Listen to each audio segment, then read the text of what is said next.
this is one of those passages that has so much meat in it that really deserves to be preached line by line, verse by verse. But that would require about 40 minutes of your undivided attention.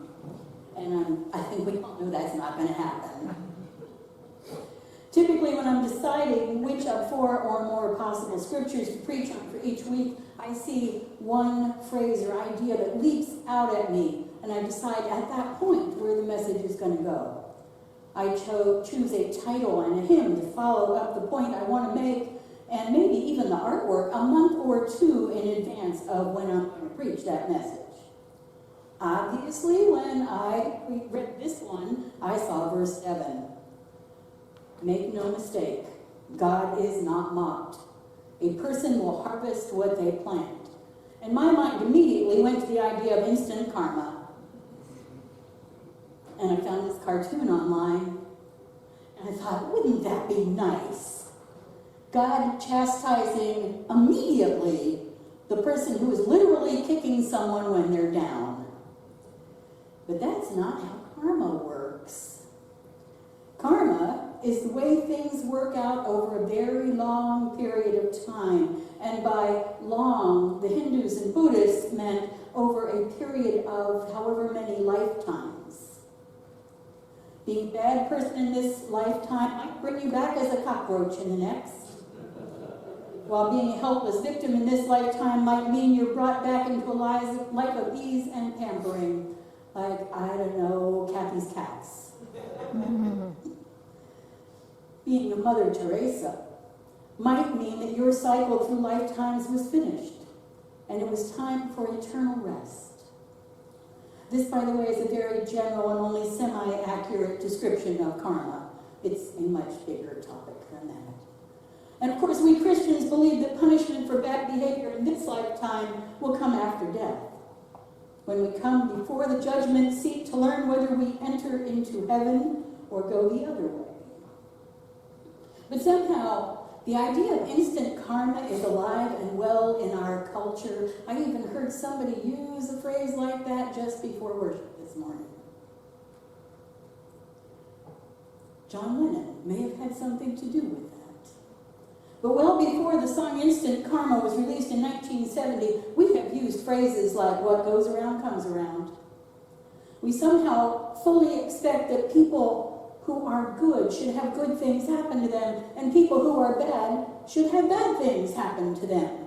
For that matter, we kind of expect good-looking people to be good and bad-looking people to be bad, and vice versa.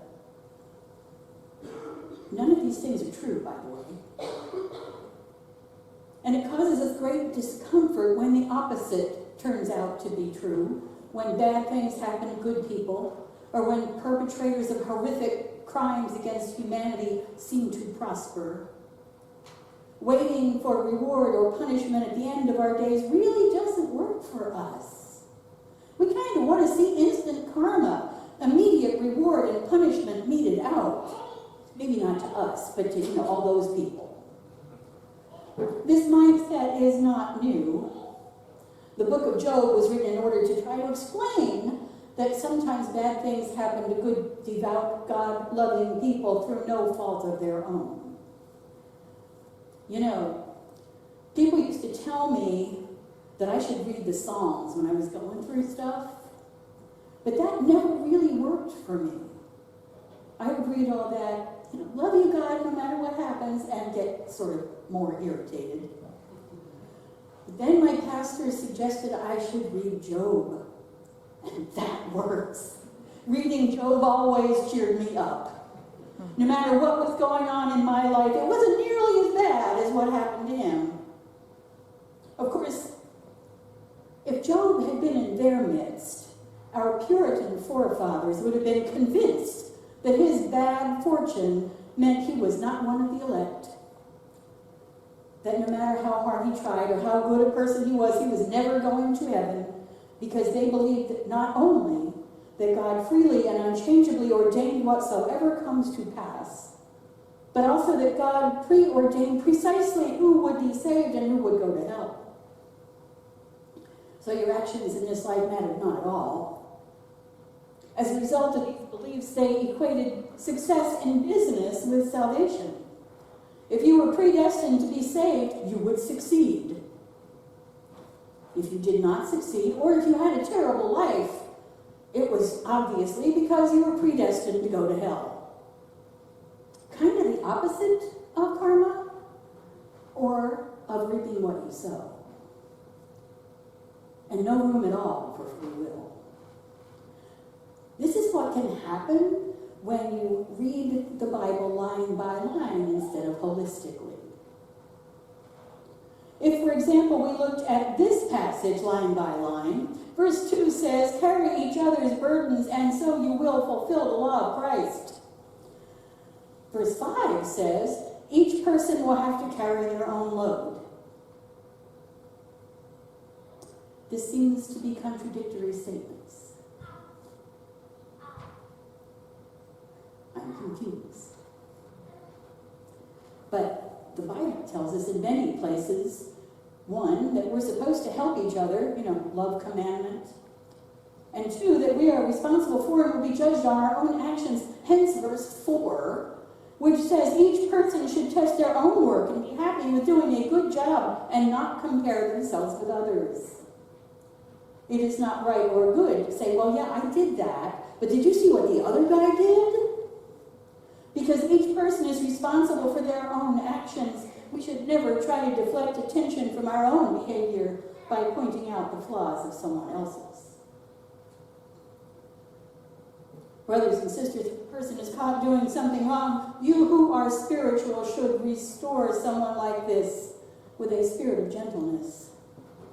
Watch out for yourselves so that you won't be tempted too. Now, this is something that does not often happen in our world today. When anyone is even accused of wrongdoing, there is immediate and loud, hateful response. And okay, I get being angry at some of the situations in our world, in our nation today, but being hateful and calling names and being violent in our responses to situations is not the answer. Some months ago, in response to an ongoing and rather ugly disagreement in our city, Jennifer stood up at the beginning of a city council meeting and gently, spiritually, reminded those present of the need to treat one another with respect and decorum, even though they disagreed. They listened to her, and they behaved better that night anyway. That is what we're called to do. We are called to watch ourselves, to avoid the temptation to get angry back, or to repay evil with evil. We are called to help one another. Paul says, let's not get tired of doing good, because in time we'll have a harvest if we don't give up. So then let's work for the good of all whenever we have the opportunity.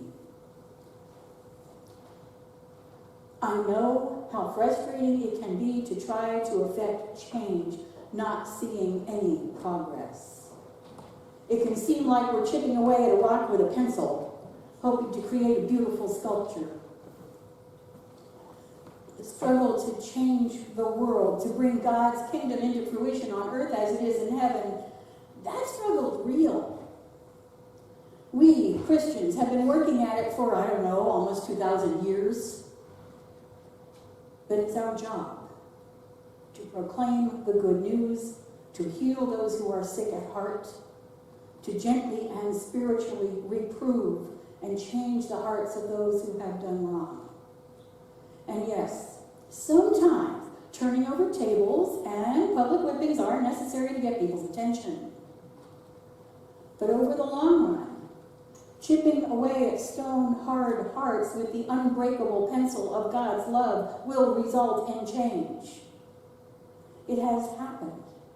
Slowly and painfully, yes, but it has happened. Slavery was ended. Voting rights were extended. Segregation ended, sort of. We withdrew from Vietnam.